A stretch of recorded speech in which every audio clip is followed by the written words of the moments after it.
I do want to take the time to appreciate each and every one of you that has watched each of these DIY videos. I have not made these before, and this is a DIY that I've had in mind for quite some time, and I'm so happy I brought it to life. I also haven't truly DIY'd something in, I don't know, years. So I really appreciate y'all coming on this journey with me, and I want to take a moment to say thank you to two of my friends. Y'all know who you are, that really helped me. They sent me inspiration photos or links to different things. They went to Michael's with me. I appreciate them so much, and I almost messed myself up here because, like I said, free balling.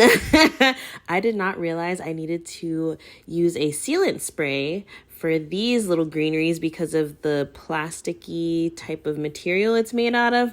I'm so thankful to my friend for telling me when we were at Michael's, because if these would have peeled, I would have been really upset with myself, because it would be user error. It would be because I was free balling everything. I wasn't truly researching a lot, and I asked, my craft friends, like, hey, how do you feel about this, and this? Am I missing anything? And like I said, they have been my rocks, and I'm so thankful.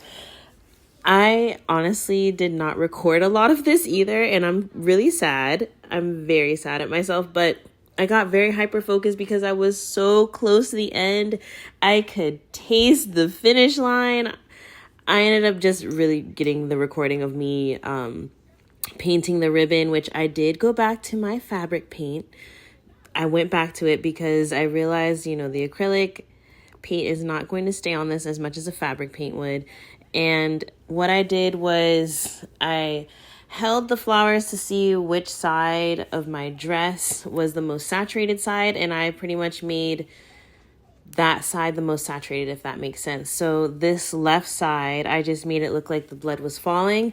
And then on the right side, you will see that I started to saturate the paint more on that side, just to make it look like when I was holding it, it just kind of stuck on, if that makes sense.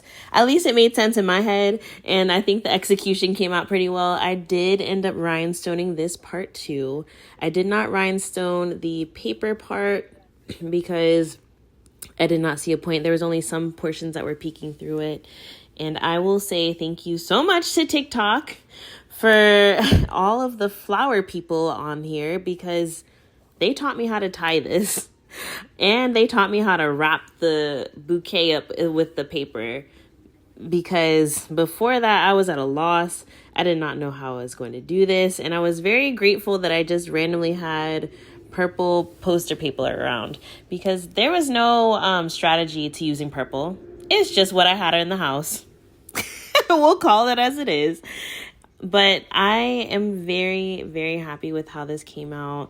And I honestly didn't make that much of a mess. I had bought this tablecloth from Dollar Tree thinking it would be extremely messy, and it was not. So here's the finished product. Oh, she is so pretty. I rhinestoned the heck out of the ribbon, and I still have rhinestones left. And I decided to throw this little clippy clip in here because I finished the crown as well. This is what we have. Debating if I should add some rhinestoning. There's already rhinestones, so I don't feel like I need to, but I don't know.